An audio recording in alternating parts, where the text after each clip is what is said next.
السلام علیکم. اسلام آباد کې په عدالتونو کې ډېر اهم کیسونه روان دي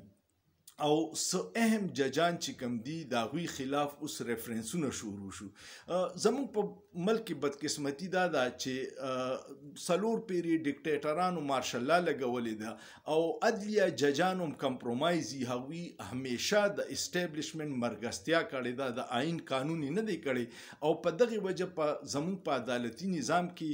نظریه ضرورت را پیدا شوی. د دغې نظریه ضرورت په وجه باندې زموږ د ملک تباه دی، ځکه چې د طاقتور مرګستیا ده او د کمزوري هیڅ دادرسي نه کیږي. مسله د دغې ځای نه شروع شوه چې کله رژیم چینج وشو او د عمران خان او د پی ټی آی خلاف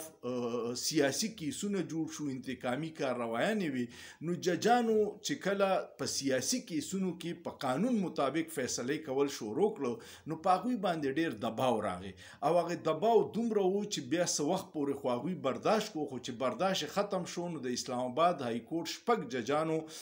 دغه ته خط ولیکو سپریم جوډیشل کونسل ته چې مونږ له مشوره راکړي چې د داسې دباو ماحول کې مونږ څه وکړو.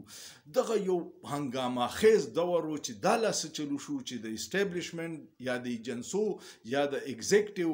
د مداخلت خلاف ججانو سټینډ واغستو. نو بیا هغه ججان چې کم دغه سټینډ اغستی و د هغوی خلاف اوس عجیبه کارروایانې شروع شي او چې کله دوی دا خط ولیکو نو بیا نورو د لاهور های کورټ ججانو مو وي، د پیښور های کورټ ججانو خو ډېر ناشنا خبر وکړه کوم چې جواب په اسلام سپریم کورټ کې پروت دی چې موږ ته به د افغانستان نه د مختلف دهشتګرد تنظیمونو نه کالز راتله او دمکیانې به یې راکولې. دا ټول خبرې په ریکارډ باندې دي. اوس دا چل دی چې درې څلور کسان ډیر اهم کیس اوري. یو جسټس بابر ستار دی چې هغه د آډیو ریکارډینګ کیس اوري او هغه ایجنسیانې په هغې کې راغواړي او هغوی سره د جواب نشته او سخت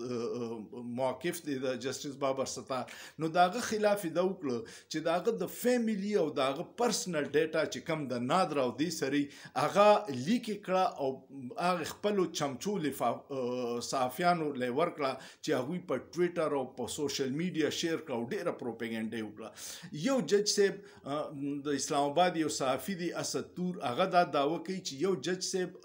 ارباب طاهر چې دی د هغه زوی پلار د کویټې نه په نیمه شپه راوستو او ده ته یې مخې ته ودرو چې فیصله د ټیرین وایټ کیس کې به د عمران خان خلاف کې. اوس چې کوم جج صاحب دی محمود جهانګیري د هغه خلاف یو ریفرنس جمع کړی دی چې د ډیګري جعلي ده.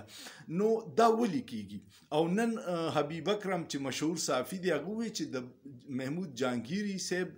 یو ورور په امریکا کې دی، هغه ته مې اپروچ وشو چې دا ورور دې پوه کا چې د اسلام آباد د دریو حلقو دا کیس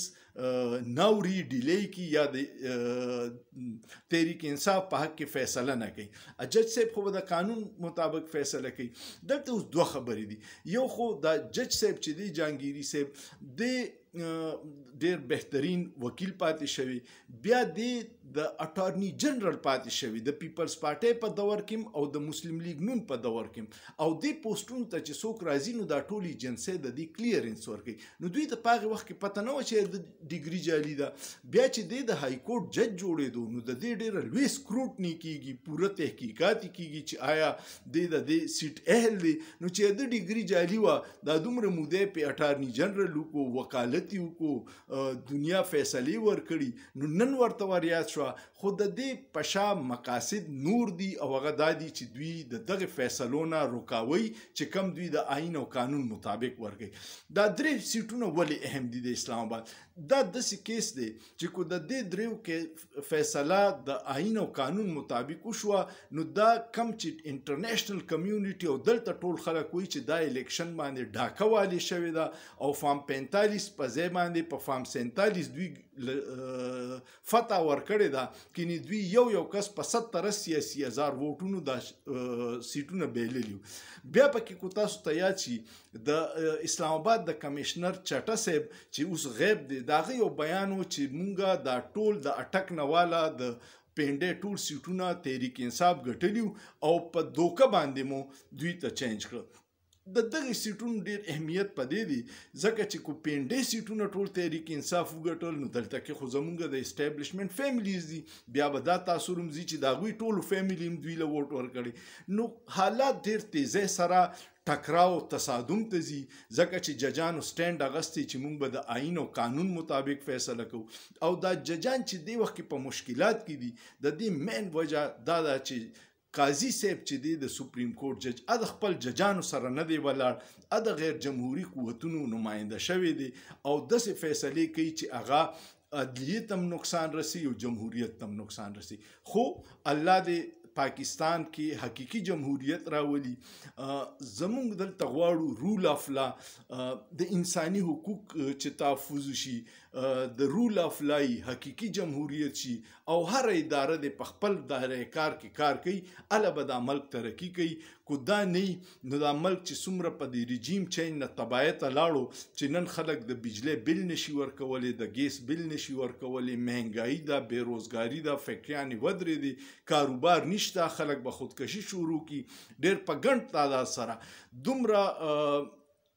هجرت د 1947 کې د هندوستان نه پاکستانیان چې راغلی په دې یو کال کې د پاکستان نه بهر ملکونو ته وتښتېدل ځکه چې هغوی ته خپل څه فیوچر نه ښکاري نو دا صورتحال دی چې ججانو باندې کم پریشر دی چې دوی دغه فیصلې ورنه کړي کنې چې دا 3 سیټونه د مسلم لیگ نون نه لاړه د دوی حکومت په دړام سره راغورځېږي ځکه چې دوی اخلاقي جواز به ختم شي